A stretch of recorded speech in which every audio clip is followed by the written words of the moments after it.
자, 안녕하세요. 이번 이제 두 번째 시간 2절에 대한 사항을 이제 볼게요. 자, 이제부터 이제 재무 상태에 대한 사항들을 보는데 이 재무 상태는 우리가 이제 재무 상태표라는 그 표 안에 들어가는 거예요, 얘네들이. 그래서 이렇게 이제 구분이 되는데 여기는 이제 차변이라고 얘기하고 여기는 이제 대변이라고 얘기를 해요. 그래서 재무 상태표. 이렇게 이제 들어가는데 이 재무 상태표 안에는 자산이라는 게 들어가고 그 다음에 부채, 자본 이렇게 이제 세 가지가 들어가요. 크게 보면. 그럼 자산 이렇게 이제 딸랑 세 가지만 썼었느냐? 그건 아니고 자산 안에 뭐가 있는지 그 내용들이 이제 쭉 이제 나열이 돼요. 여기에 쭉 뭐 있고 그 다음에 부채도 마찬가지 이렇게 자본도 마찬가지 이렇게. 그러면 여기서는 이제 지금 보는 게 뭐냐? 이 자산이 대체 뭐냐? 부채가 보고 그 다음에 자본이 뭐냐 여기에 대한 큰 카테고리를 이제 먼저 보는 거예요. 그래서 첫 번째 자산이 정의해 가지고 보면 자산은 기업의 경영 활동을 위해서 현금, 상품, 건물 등 재화가 필요하며 또 그 경영 활동에 따라서 매출 채권, 그 다음에 뭐 대여금 뭐 이런 채권들이 생긴다. 이러한 사항들을 해놓은 것들을 자산이라고 얘기를 한다. 걔들 다 모아놓은 걸 자산이라 그래요. 그래서 밑에 보면 자산이 분류해 가지고 자산을 크게 보면 이 자산 안에서 이 안에서 보면 두 가지로 이제 분류가 되는데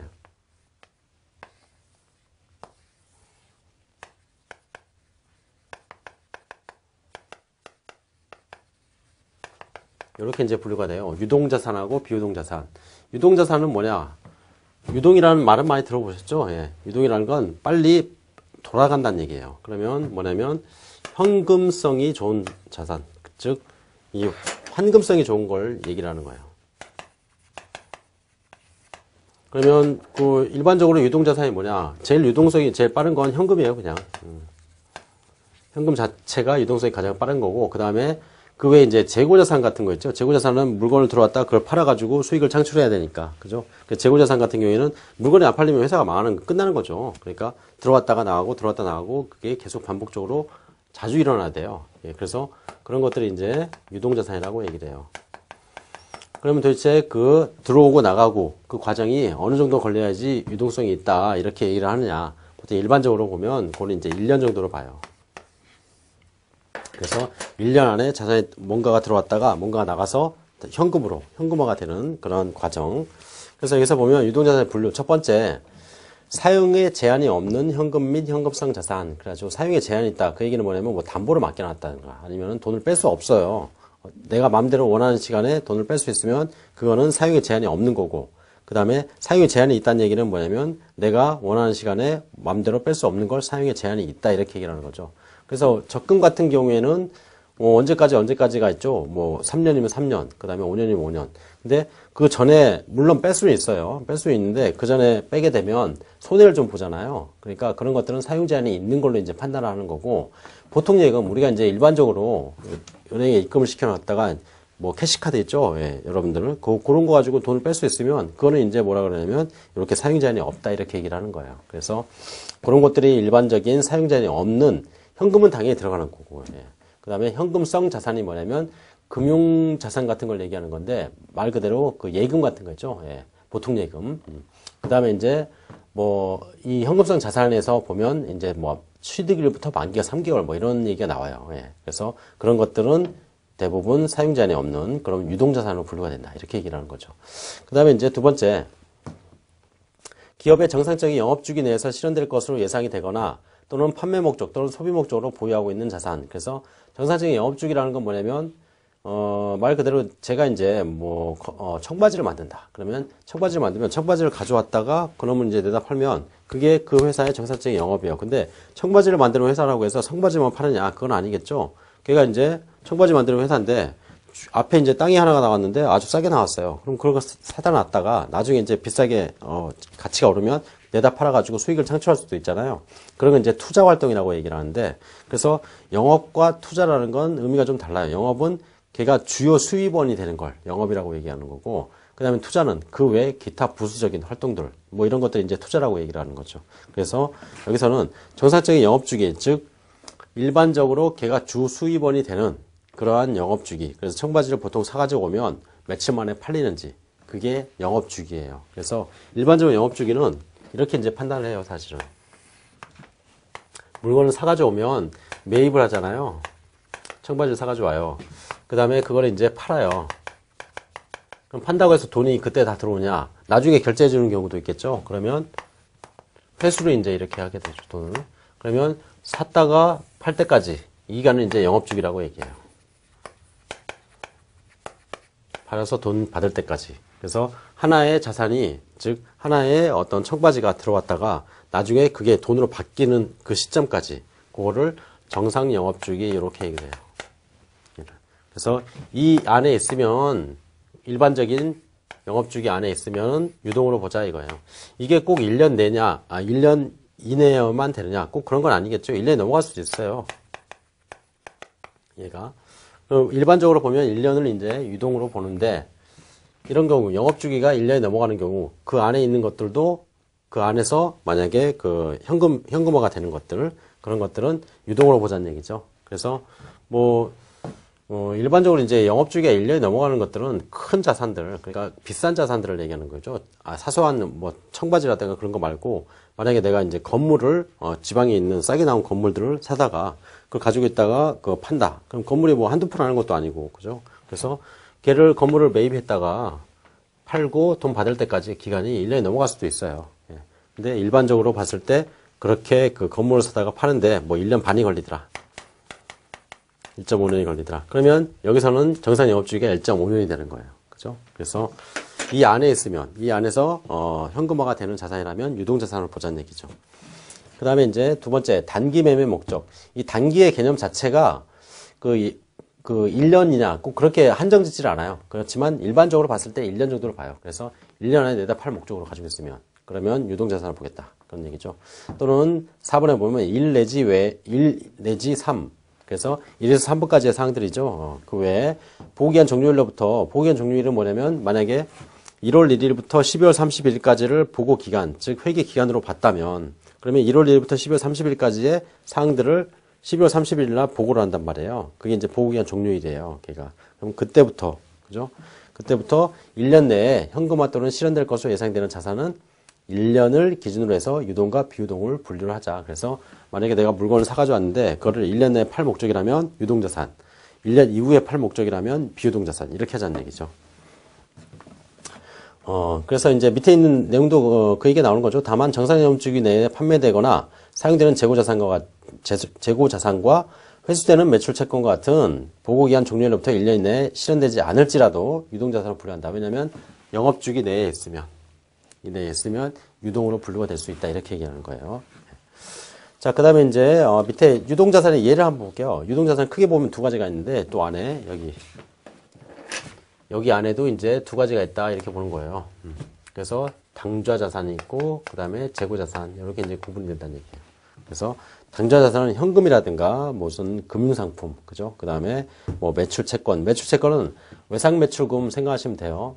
물건 팔았다가 돈 못 받은 거 있죠? 예. 그 다음에 단기 대여금. 대여금도 단기. 그래서 1년 내에 돈을 받을 거, 그렇게 돈을 빌려준 걔네들. 그 다음에 미수금. 그 다음에 선급금. 이 계정에 대한 사항들, 지금 나오는 얘네들 있죠? 현금 및 현금성 자산, 단기 금융상품, 단기 매매증권, 매출채권, 이런 것들 있죠? 걔네들이 이제 계정 과목이라고 얘기해요. 그래서 그 계정 과목에 대한 사항들도 들어가서 이제 볼 거예요, 각각. 자, 이런 것들을 이제 당좌자산이라고 얘기하고, 그 다음에 재고자산은 상품, 그 다음에 제품. 그러니까 상품이라는 건, 보통 이제 기업이 이렇게 이제 두 가지 형태가 있는데, 물건을 파는 애들이, 물건을 만들어서 파는, 즉, 제조해서 파는 애들이 있어요. 제조해서 완성을 해가지고, 그거를 판매를 하는 경우가 있고, 또 이런 경우도 있죠. 물건을 사다가 거기다 마진 붙여 파는 경우. 그렇죠? 그래서 제조하는 게 아니라 매입을 해가지고 판매하는 경우도 있어요. 자, 그러면 여기서 이제 물건을 만들어가지고 완성되면 이거는 이제 뭐라 하면 제품이라고 얘기를 해요. 그 다음에 물건을 사다가 팔 때 거기다 마진 붙여가지고 그때 이거를 뭐냐면 상품이라고 얘기해요. 상품. 그래서 이런 회사를 이제 뭐라 그러냐면 상기업이라고 그러고 이런 회사를 이제 제조기업이라고 얘기해요. 어쨌든 간에 걔네들이 이제 상품이나 제품을 팔아가지고 물건, 즉, 매출을 발생을 시키니까 얘네들이 이제 재고자산이라고 얘기를 해요. 얘네들이 다 재고자산 범주 안에 들어가는 애들이에요. 그 다음에 이제, 반제품, 제공품, 원재료. 반제품이란 게 어떤 거냐? 물건 만들다 만 거죠. 네, 그래서 반제품과 제공품을 똑같이 보시면 돼요.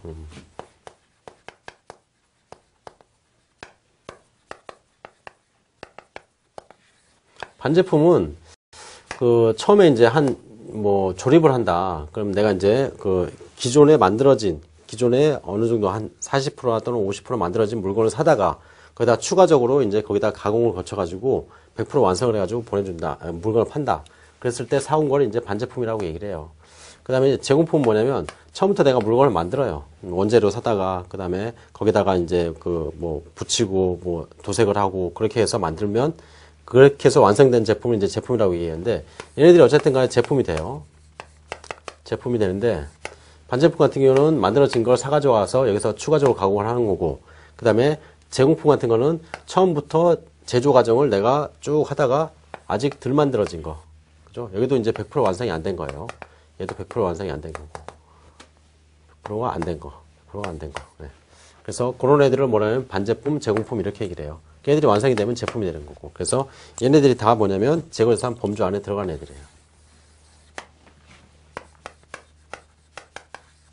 그래서 이 반제품이라든 제공품 언젠가는 100% 돼가지고 제품이 만들어지겠죠. 그러면 지금 현재 1월 1일하고 그 다음에 12월 31일 이렇게 돼 있는데 이 회사는 12월 31일 날 보고를 해야 돼요. 즉 이때 이제 재무제표라는 걸 만든단 말이에요. 재무상태표 뭐 그런 거를. 자, 근데 여기서 이제 물건을 만들기 시작했죠. 여기서 이제 시작을 했어요. 쭉 만들다가 한 80% 정도 완성이 됐어요. 그러면 이 12월 31일 날 재무상태표, 즉 12월 31일 날 보고서 안에는 뭐가 들어가 있냐면 제공품이 이제 이렇게 남아있게 되는 거예요. 제공품이.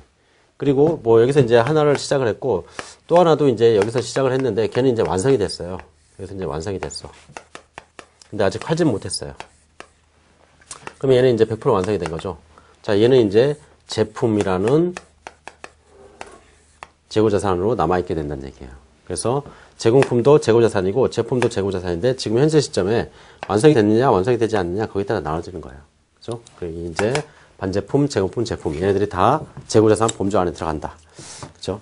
그 다음에 이제 뭐 원재료도 물건 사와가지고 아직 투입이 안 된 거 원재료가 투입이 돼가지고 완성이 되면 제품이 됐겠죠. 그래서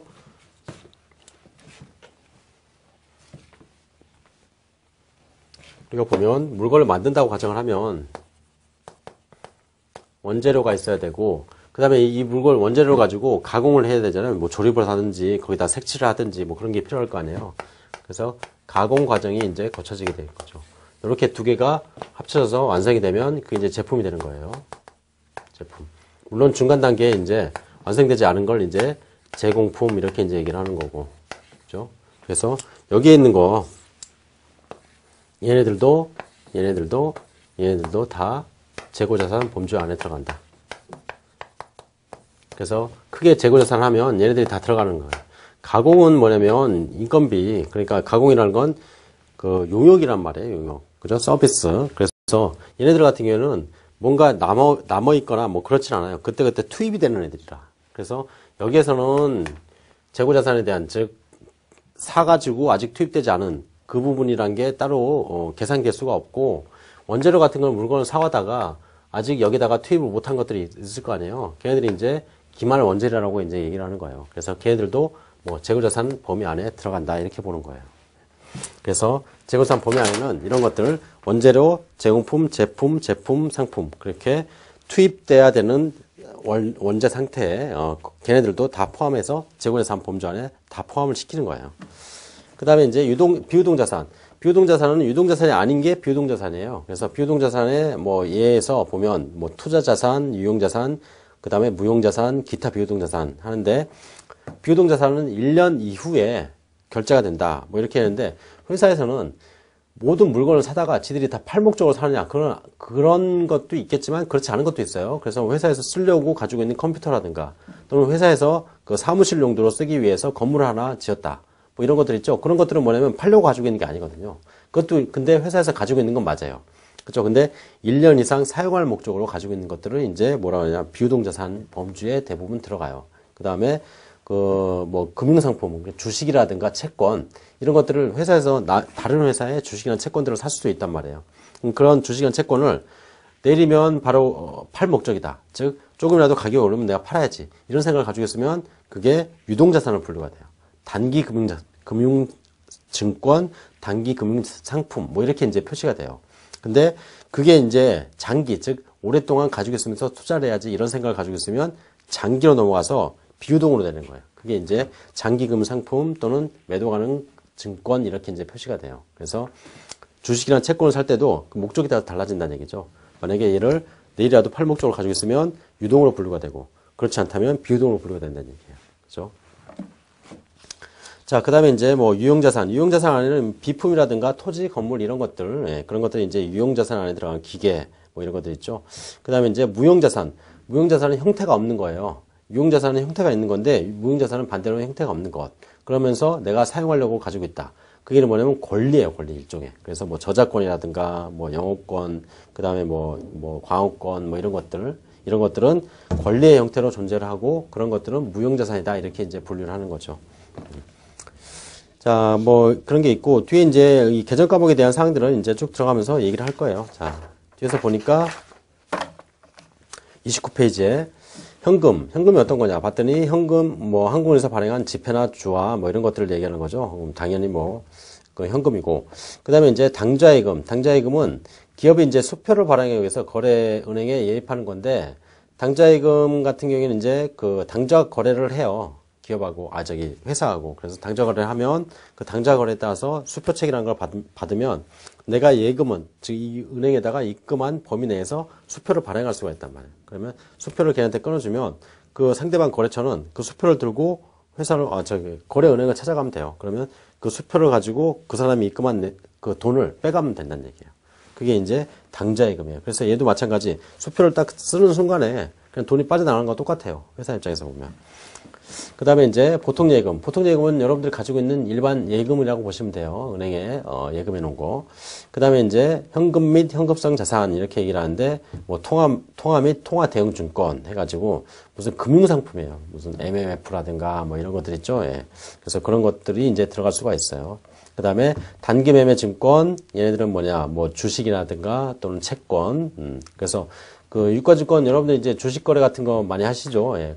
그때 여러분들이 하는 주식거래, 그 내일이라도 뭐 오르면, 또는 뭐 한 달, 두 달, 뭐 이렇게 투자를 할 목적으로 산 것들 있죠. 그 시세 차익을 목적으로 이제 사는 거죠. 예. 그런 것들을 이제 생각하시면 돼요. 그 다음에 이제 단기 대여금. 대여금인데, 대여금은 돈 빌려준 거죠. 예. 대여금인데 단기 목적으로 빌려줬다는 얘기예요. 그래서 1년 내에 원금을 받을 목적으로. 그게 이제 단기 대여금이 되겠고, 그 다음에 단기 금융상품. 그 외에 금융상품들은 무지하게 많아요. 예. 그래서 우리가, 뭐, 모르는 것들, 뭐, CD라든가, 뭐, MMF라든가, 별로는 게 다 있어요. 예. 근데 그런 것들을 보유하는 목적이 단기간 내에 투자를 목적으로 가지고 있다. 그러면 단기 금융상품, 이렇게 얘기하는 거고, 단기 투자자산이나 단기 금융상품이나 거의 유사한 그 범주 안에 다 들어가요. 그래서 따로 이걸 구분하냐. 따로 구분할 필요도 없고, 따로 구분을 하는 경우도 있고 따로 구분을 하지 않는 경우도 있어요. 그러니까 거의 유사하다, 이렇게 보시면 돼요.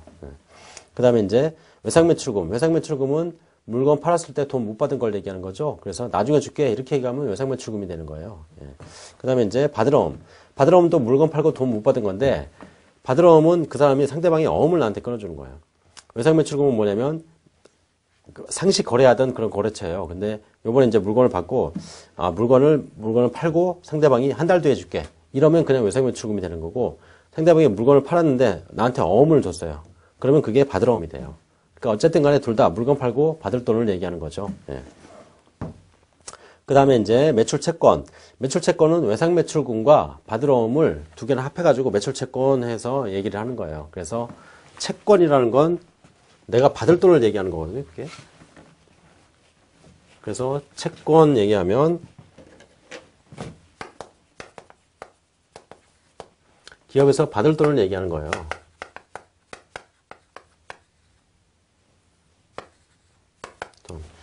어쨌든 간에 이 채권을 가지고 있으면 이게 이제 매출 채권 이렇게 얘기하면 매출을 통해서 내가 받아야 되는 돈을 얘기하는 거죠. 그래서 여기 안에는 두 가지가 있는데 외상 매출금하고 그 다음에 받으럼 이렇게 두 가지가 있다. 이렇게 보시면 돼요. 그래서 이 두 가지를 통칭해서 매출 채권 이렇게도 얘기를 해요. 자, 그 다음에 이제 미수금. 미수금은 내가 돈 못 받은 거죠. 그래서 뭐 물건이나 제품 이외에, 그러니까 물건이나 제품, 상품이나 제품은 팔고 돈 못 받으면 매출 채권이라고 얘기하고 그 이외의 것들을 팔고 돈을 못 받으면 미수금이라고 얘기해요. 그래서 청바지를 만드는 회사가 청바지를 팔아요. 얘네들은 그거 만들어서 그거 파는 회사가 돈을 못 받았다. 매출을 했는데 대금을 받아야 되겠죠. 근데 대금을 나중에 주겠대요. 그러면 이 외상으로 판매한 이거를 매출 채권이라고 얘기해요. 채권. 자, 근데 이 회사가 청바지를 만드는 회사긴 한데 회사에서 쓰던 뭐 컴퓨터를 팔았어요. 너무 오래돼가지고 새 거 사려고 이거 이제 내다 팔았단 말이에요. 자, 그리고 돈을 못 받았다. 그럼 이건 이제 미수금이 되는 거예요. 미수금. 그래서 채권에는 이 채권에는 크게 보면 두 가지가 있는데 이렇게 영업을 통한 즉 영업 수익 창출 활동이 있죠. 뭐 청바지 판매하는 회사라면 청바지를 파는 게 주요 수익 창출 활동이고 그 다음에 뭐 건물을 파는 회사다. 그러면 건물을 파는 게 주요 수익 창출 활동이고 그래서 주요한 영업과 관련된 애들 그러한 채권이 있는가 하면 그 외에 나머지 영업과 관련되지 않은 것들 그럼 말 그대로 회사에서 쓰던 컴퓨터를 그냥 팔았다.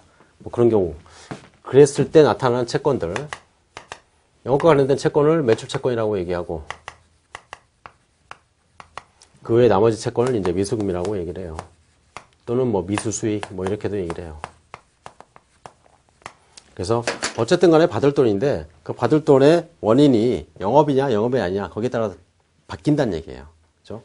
그게 이제 미수금에 대한 사항이고 그 다음에 선급금. 선급금은 뭐냐면 물건을 내가 사올 때 돈을 미리 줘요. 그리고 어떻게 하냐면 물건을 먼저 가져오는 게 아니라 돈 먼저 주고 나중에 물건 가져갈게 이렇게 얘기한 거예요.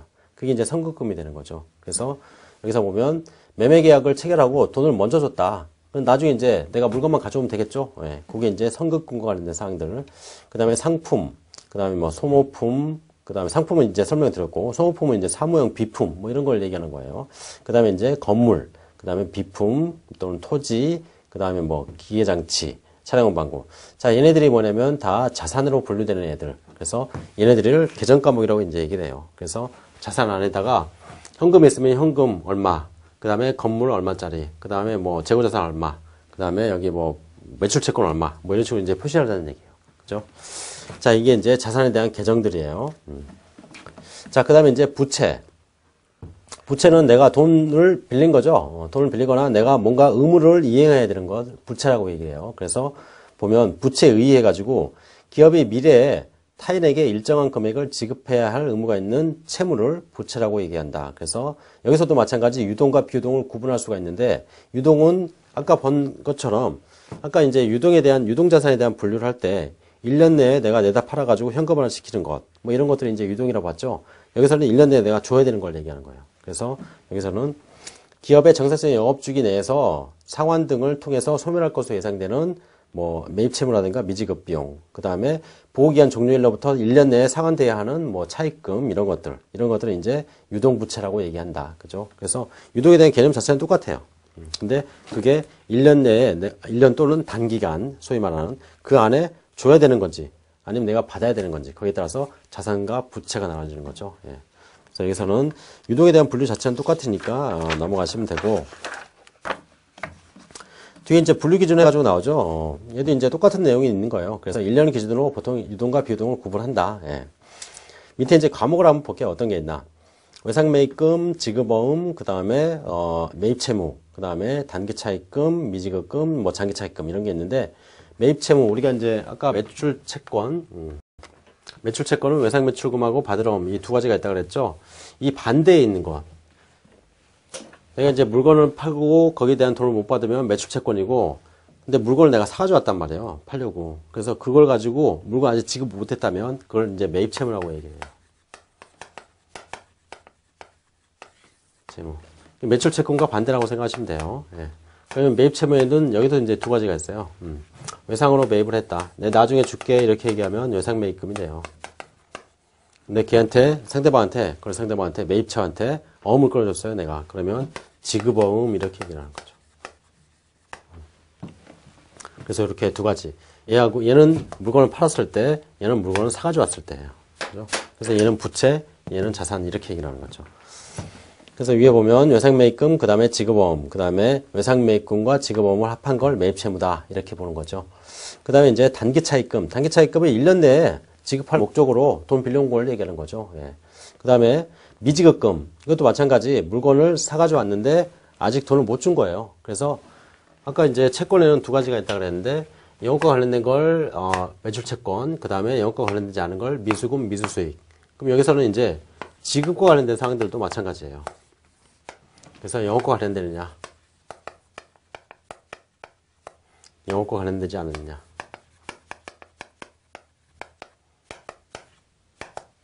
영업과 관련된 건 아까 이제 매출채권이라고 얘기했는데 그것과 반대편에 뭐가 있냐면 얘가 있다고 그랬죠. 매입채무.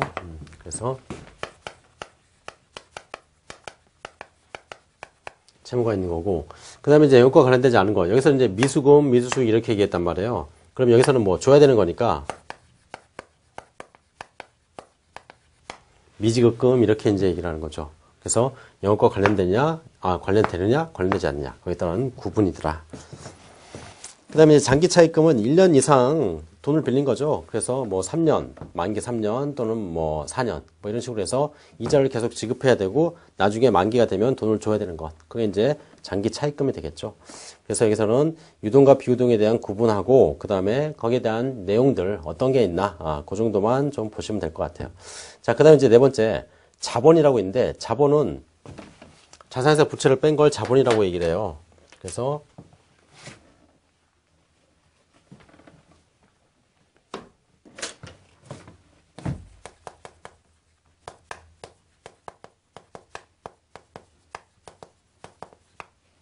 이걸 이제 자본이라고 얘기하는데 자산은 말 그대로 내가 지금 가지고 있는 거, 주머니에 있는 거예요. 그 다음에 부채는 뭐냐면 내가 줘야 되는 걸 얘기하는 거죠.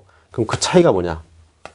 여기 이제 자본으로 표시가 되는 거예요. 그래서 자본은 항상 정의 자체가 이거니까 자산과 부채가 있어야지 자본이 얼마인지를 알 수가 있어요. 그래서 내 주머니에 지금 가지고 있는 거, 그 다음에 내가 그 중에서 상대방 누군가한테 의무를 줘야 되는 거, 그 뺀 나머지를 그냥 자본이라고 얘기를 하는 거죠. 그래서 자본 안에는 자본금, 그 다음에 자본잉여금 이런 것들이 있는데 요거는 이제 뒤에 가서 이제 설명을 할게요. 여기서는 설명하면 조금 이해하기 좀 힘드니까. 자, 뭐 이런 것들이 자본조정 뭐 이런 계정들이 안에 있어요. 그거는 나중에 설명을 드릴게요. 그럼 이익잉여금인데 이익잉여금은 뭐냐면 이익이 쌓이는 애들. 그래서 우리가 이제 1년, 2년, 3년, 4년 영업을 쭉 하다 보면 거기서 이제 뭐가 생기냐, 뭐 이익이 조금씩 생기겠죠. 근데 그 이익을 그냥 나눠주면 끝나버리는데 나눠주지 않고 계속 쌓아놨다. 그럼 그 쌓아놓은 게 어디에 있냐면 재무상태표라는 그 표에 계속 들어가게 돼 있어요. 걔가. 그걸 이제 뭐라면 이익잉여금이라고 얘기해요. 그래서 그 쌓여있는 금액을, 누적된 금액을 얘기한다. 이렇게 보시면 돼요.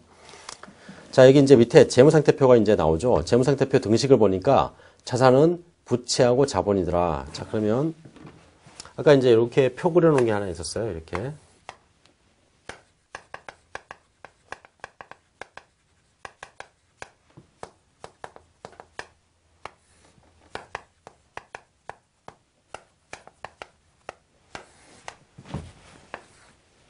자, 이렇게 이제 표를 그리는데 이 자산은 뭐냐면 돈을 빌리거나 또는 출자를 받아가지고 투자를 받아가지고 형성한 걸 이제 자산이라 그래요. 결국은 뭐냐면 요거하고 요거 두 개의 합계는 얘하고 같아야 돼요. 여기 이 금액하고 그 다음에 얘하고 얘의 합계는 항상 같게 돼 있다는 얘기예요. 그게 이제 뭐냐면 여기 말하는 자본 등식이에요, 얘가. 그래서 자산은 부채하고 자본 이렇게 합한 거하고 똑같다 이렇게 이제 얘기를 하는 거죠. 이게 이제 표로 나타나는 게 재무상태표라는 표예요, 얘가. 예.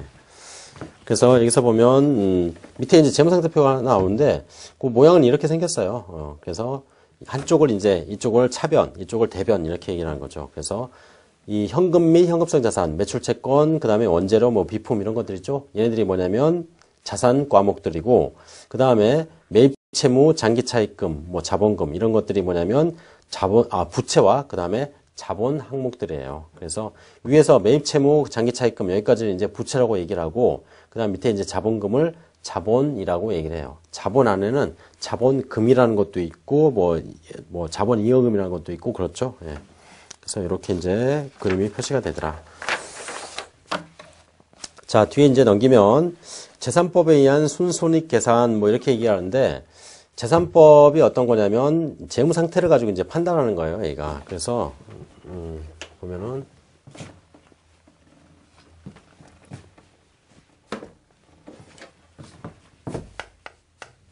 1월 1일 날 어떻게 했냐면 은행에서 돈을 좀 빌렸어요.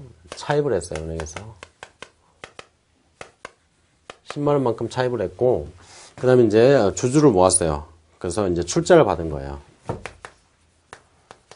출자를 한 10만 원 받았어요. 그러면 이제 그 회사의 경영자는 20만 원만큼 돈이 있겠죠. 그걸 가지고 어떻게 했냐면 뭘 샀다고 할까요? 뭐 기계를 하나 샀다고 하죠.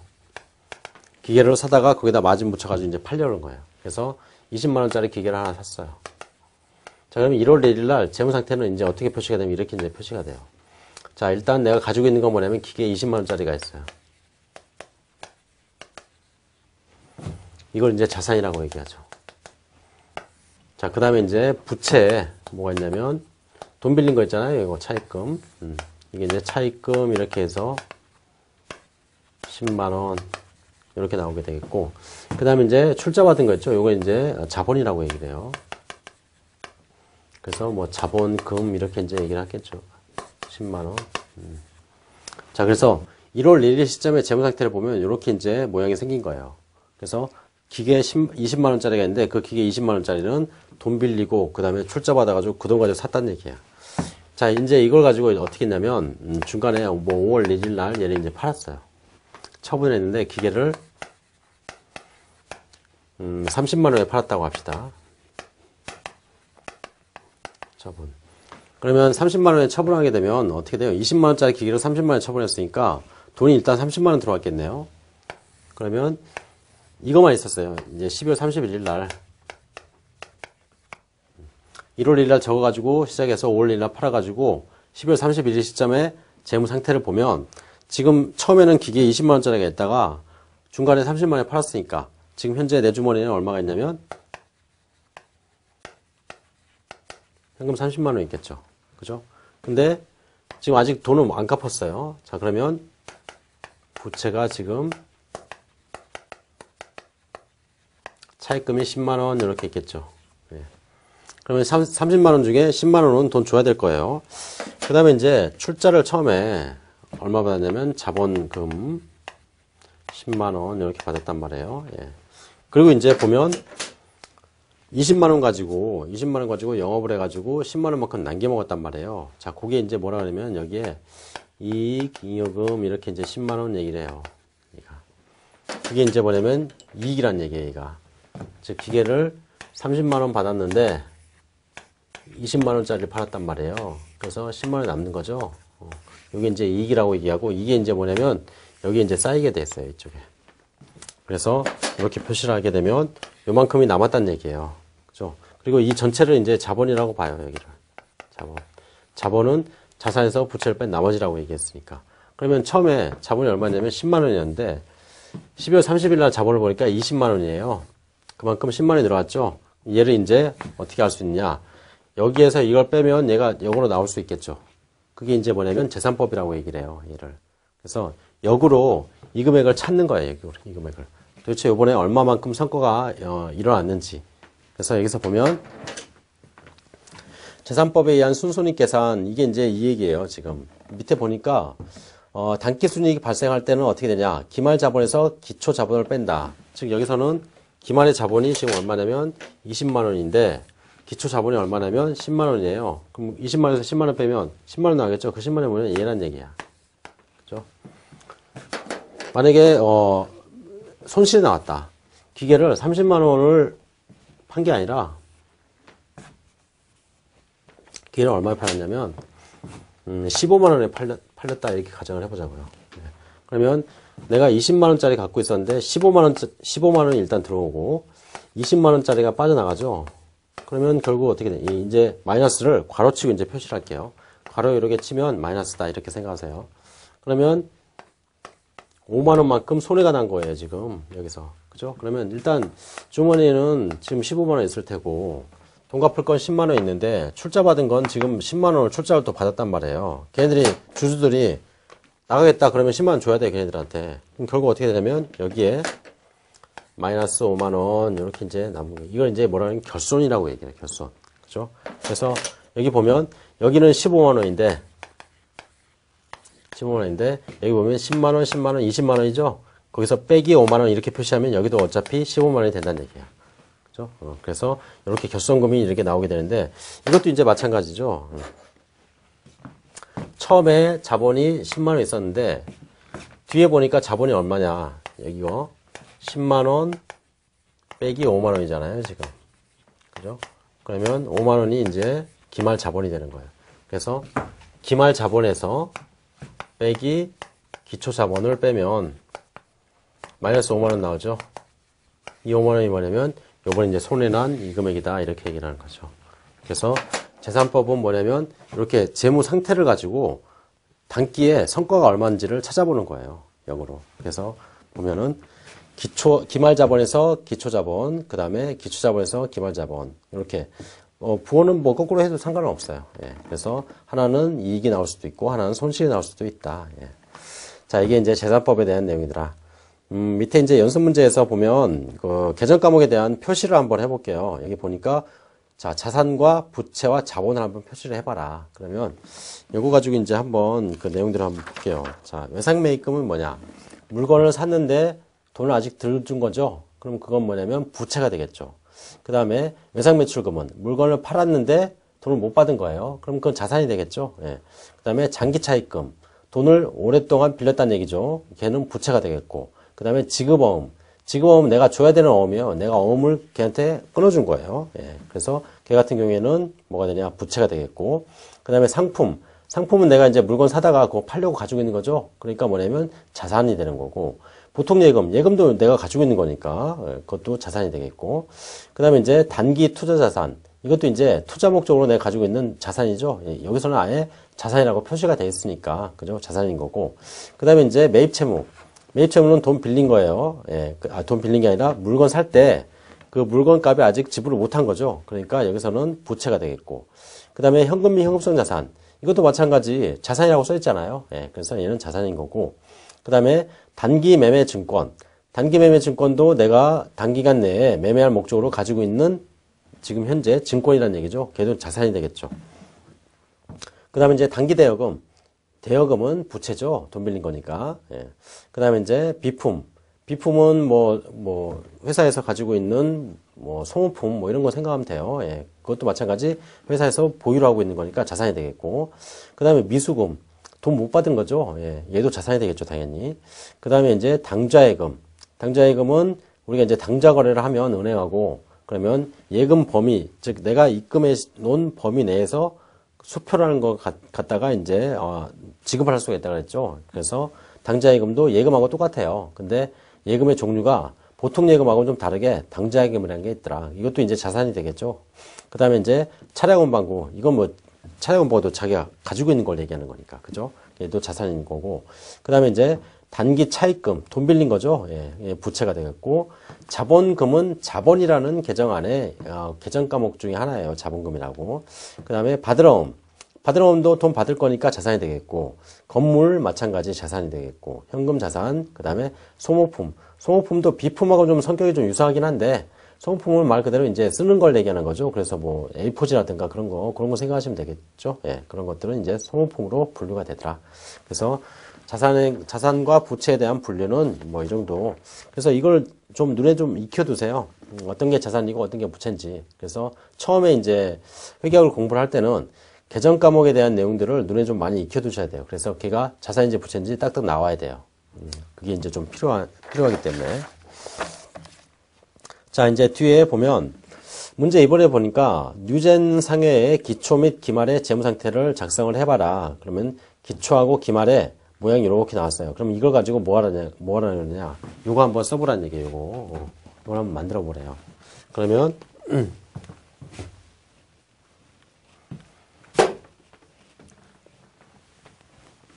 제가 한번 그려볼까요? 기초 상태를 먼저 볼게요. 자, 이렇게 양쪽을 써가지고 여기는 이제 차변, 여기 이제 대변이라고 그랬죠.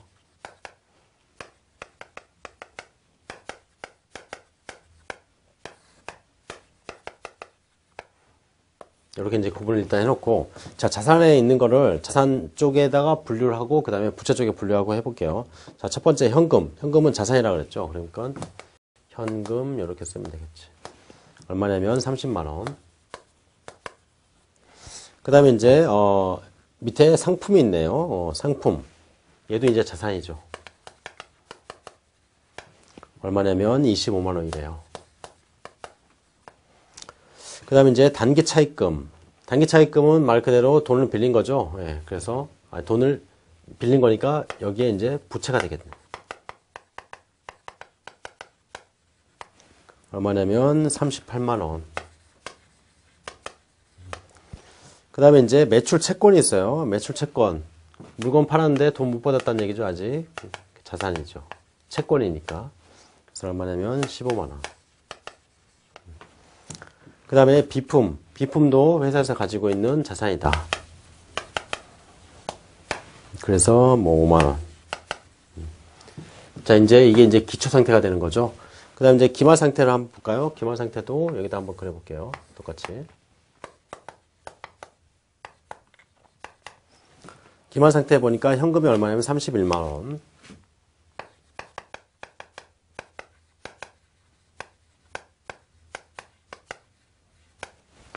그 다음에 이제, 매출 채권이 19만 5천원.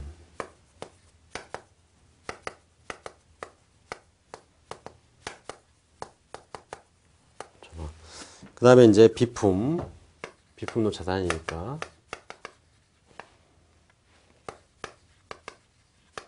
그 다음에 매입채무. 매입채무는 물건 사오면서 걔한테 아직 돈을 못 준 거예요. 그러니까 부채가 되겠죠.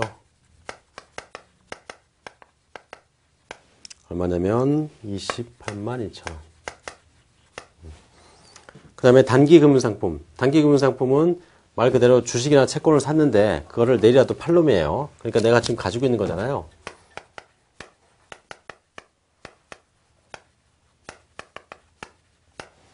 얼마냐면 20만원. 그 다음에 이제 상품. 상품도 마찬가지 자산이죠. 네. 네.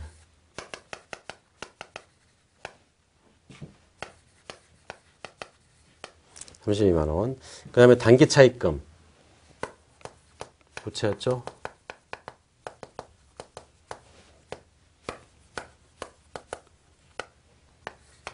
이렇게 하면 기초 상태와 그 다음에 기말 상태의 자산과 부채에 대한 내용들을 재무 상태표에다가 이제 적어 본 거예요. 그래서 이게 이제 재무 상태와 관련된 사항이더라. 그럼 여기서 보면 자산에서 부채를 뺀 게 나머지가 자본이라고 얘기했으니까 첫 번째 기초 자본은 요만큼이고 그 다음에 기말 자본은 요만큼이 된다는 얘기예요.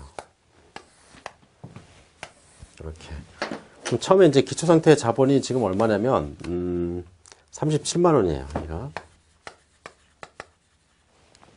그 다음에 이제 기말 상태의 자본이 얼마냐면 56만 3천 원이래요. 어차피 양쪽은 여기에 합계와 그 다음에 여기에 합계는 같아야 된다 그랬잖아요. 예. 그래서 이렇게. 그래서 이제 이걸 역으로 이제 알 수 있다는 얘기예요. 자산과 부채를 알면. 그죠? 자, 이게 이제 재무 상태와 관련된 사항이더라. 예. 뒤에 문제를 잠깐 풀어볼까요? 기출 및 적중 문제. 이걸 한번 잠깐 볼게요. 보니까 다음 중 재무상태 등식에 관한 설명으로, 등식으로 만든 것. 재무상태 표 등식은 요거 이제 그대로 표시해 놓은 거죠. 여기하고 여기가 같다. 그러면 자산은 부채와 자본의 합계와 같다. 그걸 찾으라는 얘기네요. 그러면 자산은 부채 플러스 자본. 이렇게 되겠죠. 그 다음에 이제 두 번째. 소리 혹시 들어가나요? 안 들어가죠? 예. 두 번째 이제, 기억하고 니은의 순서대로 들어갈 내용으로 알맞는 것. 자, 무엇은 일람표를 손익계산서라고 한다. 무엇과 무엇에 대한 일람표를 얘기하느냐. 여기서 보면 일정 기간. 이제 이걸 이제 회계 기간이라고 얘기를 해요. 그래서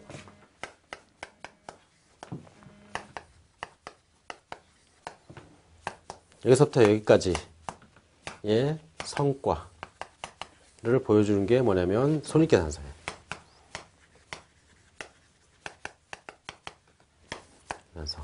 그래서 여기서는 지금 일정 기간의 경영 성과를 보여준다. 그래서 답이 4번이 되겠네요. 그 다음에 이제 3번. 회계상의 자산, 부채, 자본에 관한 설명으로 틀린 것. 자산, 부채, 자본에 관한 설명이네요. 첫 번째, 기업이 소유하고 있는 각종 재화나 채권 등 경제적 자원을 뭐라 그러냐? 자산이라고 얘기한다. 그렇죠? 그 다음에 이제 두 번째, 자산, 부채, 자본은 재무상태표의 구성 요소다. 그래서 여기 자산, 부채, 자본. 얘가 이제 재무상태표라고 얘기했잖아요. 예, 그래서 구성 요소가 맞겠네요. 그 다음에 이제 세 번째, 자산 총액과 부채 총액을 합한 금액은 자본이 된다. 자산 총액과 부채 총액을 합한 게 아니라 자본은 자산에서 부채를 뺀 나머지다라고 얘기했었죠. 그러니까 여기서는 틀린 얘기가 되겠네요. 그 다음에 이제 부채는 장래 일정한 금액을 타인에게 지급해야 될 의무를 얘기한다. 그래서 부채라는 건 의무, 그 상태를 얘기한다 그랬죠. 그래서 답은 3번이 되겠네요. 그 다음에 이제 네 번째, 가와 나의 물음에 관련된 내용을 옳은 것. 자, 가가 뭐나 봤더니 거래가 분계장에서 총계정 원장으로 올바르게 옮겨졌는가. 그 다음에 옮겨졌는가. 그 다음에 나번이 일정한 기간 동안의 수익과 비용은 얼마이며 이익은 얼마인지 거기와 관련된 사항들이 과연 어디에 들어가냐 그걸 얘기하는 거예요. 일단은 요거는 봤어요. 우리가 그 언제부터 언제까지 해가지고 그 성과는 어디 들어가 손익계산서라는 데 들어간다 그랬죠. 그래서 일단 나번은 손익계산서가 될 거예요. 근데 가번에 거래가 분계장에서 총계정 원장으로 올바르게 옮겨졌는가. 요거는 이제 뭐냐면 시산표라고 얘기를 해요. 걔를. 그래서 우리가 이제 회계처리란 거, 아까 이제 회계처리란 걸 봤었죠. 양쪽에다 쓴다 이렇게 했어요. 어떤 사항이 나오면 만약에 물건을 내가 팔았다. 근데 상품을 내가 물건을 팔았다 이렇게 얘기하면 건물을 팔았다고 할까요? 그냥 건물을 얼마짜리 팔았냐면 지금 장부에는 건물이 얼마가 됐냐면 건물 10만원 이렇게 돼 있는 거를 이제 내다 팔았어요. 15만원에.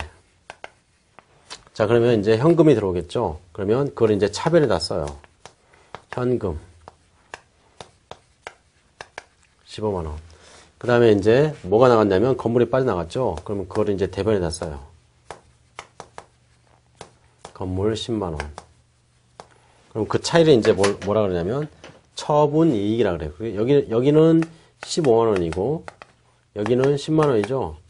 근데 양쪽은 같아야 되거든요. 하나의 사건을 두 번을 쓰는 거예요. 그러니까 금액은 항상 똑같이 나와야 돼요. 그럼 이 반대편에 뭐가 나오냐? 처분 이익이라는 게 이렇게 나와요. 5만원. 그래서 결국은 차변의 합계와 대변의 합계는 같게 되어 있어요. 이렇게. 예. 그러면 이걸 이제 뭐라 그러냐면 회계처리라고 얘기하고 얘를 이제 뭐라 그러냐면 분계라고 얘기를 해요. 분계. 이 분계를 써놓은 거를 분계장이라고 얘기를 해요. 분계장. 그리고 그 분계들을 이렇게 이제 해놓은 거 있죠. 요것들을 다 모아놓은 걸 이제 시산표라고 얘기를 해요. 시산표. 그래서 이 회사의 사건이 이것만 있는 게 아니겠죠. 이거 말고도 여러 가지가 있을 거란 말이에요. 차변, 대변, 차변, 대변. 그래서 이런 것들을 다 모아놔요. 이렇게 양쪽으로 나눠가지고 차변에 있는 애들, 그 다음에 대변에 있는 애들 쫙 모으면 그게 이제 시산표라고 얘기를 해요. 시산표. 그러면 시산표에 보면 마찬가지 여기 있는 합계하고 여기 있는 합계는 항상 똑같겠죠. 어차피 하나의 사건이 나오면 양쪽은 똑같게 돼 있으니까 그게 두 개, 세 개가 됐든 간에 양쪽이 이쪽의 합계와 이쪽의 합계는 같게 돼 있단 말이에요. 그죠? 그러니까 이거를 이제 시산표라고 얘기를 하고 그래서 여기서 보면 거래가 분계장에서 총계정 원장으로 올바르게 옮겨져. 이제 이걸 가지고 총계정 원장이라는 걸 만드는데, 여기 보면 얘네들은 이제 계정 과목이라고 얘기했죠. 얘네들은 계정 과목이라고 얘기를 해요. 그 계정 과목들을 따로 모아놓은 거를 계정 원장이라고 얘기를 하고, 그럼 여기서는 지금 요 하나의 사건, 현금이 들어오고 그 다음에 건물이 빠져나가고 처분이익이 발생했죠. 이 각각이 다 계정 과목이에요, 얘네들이. 그러면 현금 계정 하나 만들고 건물 계정 하나 만들고 처분이익 계정을 하나 만들어요. 그래서 그거를 각각의 계정 과목, 그 계정에다가 집어넣으면 그게 이제 계정 과목이, 각각의 계정 과목에 따른 분계에 따른 사항이 되고, 그 계정 과목들을 싹 모아놓으면 총계정 원장이라고 얘기를 해요, 얘들은. 그래서 걔네들은 뭐냐면 시산표 안에 들어가는 내용들이 다 거기에 들어가는 애들이에요. 시산표. 그래서 여기서는 그 계정에 대한 사항들, 걔네들을 표시해 놓은 거를 시산표라고 얘기를 한다. 예. 일단 여기에 대한 사항들은 이제 앞에 가면서 쭉 얘기를 할게요. 아, 그런 게 있구나. 그 정도 하고 넘어가시면 돼요. 자, 일단 2절 여기까지 일단 보시고 다음 시간에 3절 계속 들어갈게요. 자, 고생들 하셨습니다.